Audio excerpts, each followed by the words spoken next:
Футболистите на Локомотив Мездра спечелиха с 1-0 северозападното дерби с Ботев Враца от последния ден на турнира Puma Cup в Тетевен и така си гарантираха второто място в надпреварата. Това е пореден успех на мездренци над врачани, като за последно железничарите биха Ботев преди година и половина с 7-0, когато бяха в А група, а сега отново показаха, че няма значение кой в коя дивизия играе.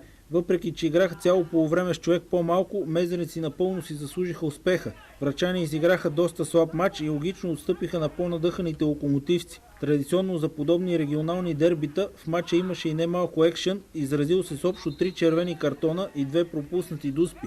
Наставникът на Локо Николай Нинов заложи на следния състав: на вратата Стоян Стоянов, в защита Цветко Иванов, Стоян Димов, Николай Ковачев и Александър Кирилов, в халфовата линия Александър Миков, Борис Петков, Борислав Боянов, Цветан Цветанов и Емил Манолов и в атака Петър Златков. След почивката влязоха още Илия Дуагонски, Пламен Ненов, Петър Пазийски и Цветан Николов. През първото полувреме играта бе равностойна, като мездренци малко повече владееха топката.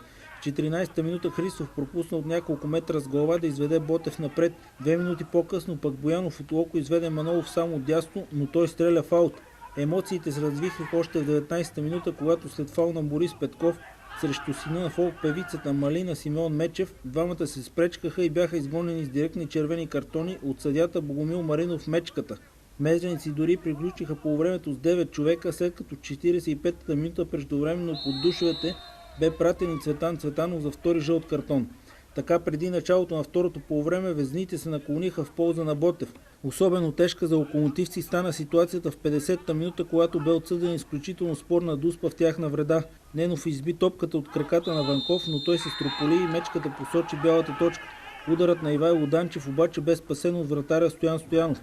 5 минути по-късно съдията отсъди дуспа и в полза на Локомотив. Златков подаде към Миков в наказателното поле, където бе съборен от двама защитници. Борислав Боянов обаче сбърка от бялата точка и така остави интригата в мача отворена.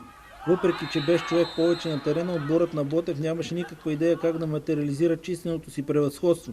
Атаките на врачани ставаха лесна плячка за защитата на Локомотив, вещо ръководена от капитана Стоян Димов. В 73-та минута Нене от удобна позиция с глава би покрай вратата.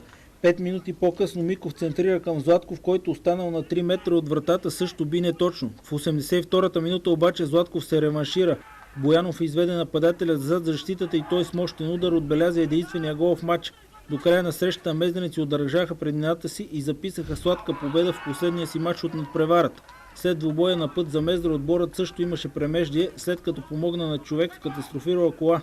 На пътя между Тетевен и Ябланица футболистите видяха обърната в канавката лека кола, която имаше пострадал шофьор, и първи си притекоха на помощ. Играчите извадиха човека от колата, а масажистът на тима Коста Костов му оказа първа помощ. За следващите 2 дни тимът получи заслужена почивка и от сряда подновява тренировки. Четвъртък от 18 часа в Мездра е поредната контрола на Локо срещу Чавдар Бяла Слатина.